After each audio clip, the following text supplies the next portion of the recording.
Good morning. My name is Matthew Yates, and today I will be presenting Assessment 3 for ESSC12003 Exercise and Sports Psychology. The topic of the presentation is to develop and describe how you would implement a coaching strategy aimed at increasing intrinsic motivation in youth sport participants aged 12 to 17 years old. Throughout this presentation, we will explore intrinsic motivation. In particular, we will define intrinsic motivation, look at the comparison between intrinsic and extrinsic motivation, as well as identifying the positive and negative contributing factors. Secondly, as youth sport, we will research youth sport participation rates and in turn youth sport attrition. We will also examine the importance of intrinsic motivation in youth sport. And finally, the development of a coaching strategy. We will look at how to design a coaching strategy with specific attention to coaching logistics, coach effectiveness training, creating a positive environment, and ensuring activities are process focused and not outcome focused. We'll also address how to correctly implement such a coaching strategy. Intrinsic motivation refers to participation exclusively for pleasure, fun, or satisfaction derived directly from the activity itself. In comparison with extrinsic motivation, extrinsic arises from outside the individual, however intrinsic arises from within. In terms of youth sport, extrinsic motivation means you are motivated purely to win first place and achieve that reward at the finish line. This process does not mean the individual is motivated by enjoyment or love of the sport. Intrinsic motivation is the opposite, where an individual will be motivated by engaging in a sport because it is enjoyable, rather than participating purely to earn a reward at the end. Research teaches us that certain factors contribute to decreased intrinsic motivation. These negative effects are a poor team atmosphere, participants not enjoying themselves, a lack of excitement and challenge, failing to learn new skills, failing to improve on existing skills, and having a sole focus on competition and winning. When combined, these factors create an environment of which youth sport participants do not enjoy themselves, do not learn, and in some extreme cases, withdraw themselves from the sport due to these negative experiences, which is referred to as athlete attrition. In 1992, a study conducted by Barnett, Small, and Smith compared coaches who used positive reinforcement and coaches who did not. It was found that coaching environments in which positive reinforcement and enjoyment were not always present directly contributed to youth athlete attrition.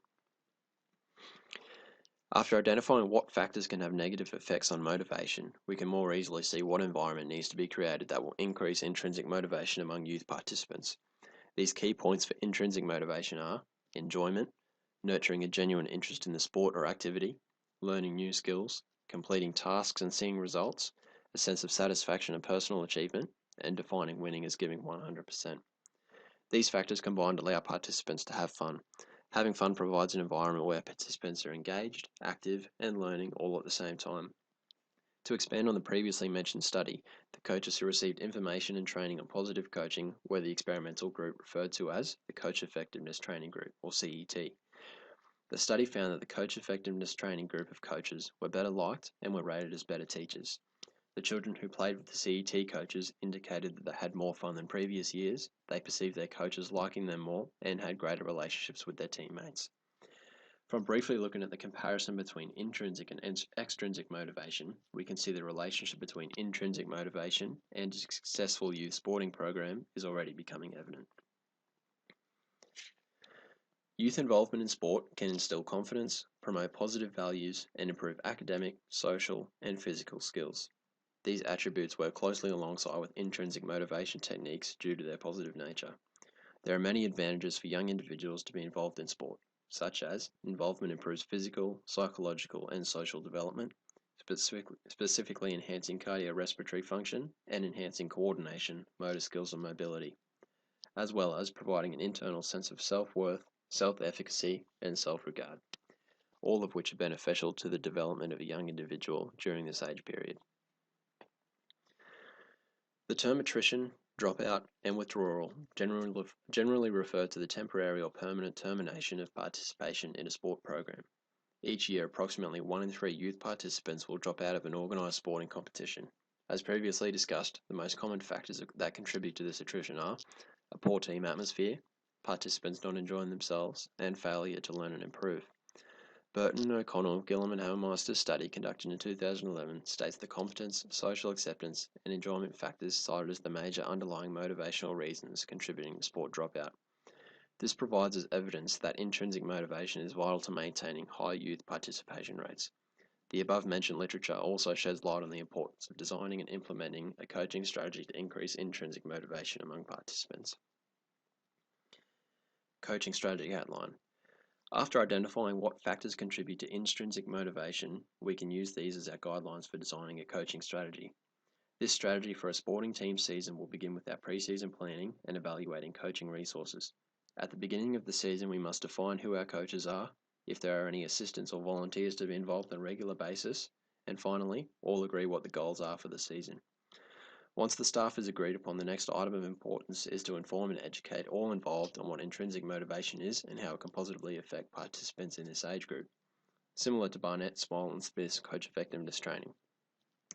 As we know, sporting teams in this age group can vary, from parents putting their hands up to coach an under-12 soccer team, to having an organised full-time coaching staff to run a high-performance sporting program in the senior years of schooling.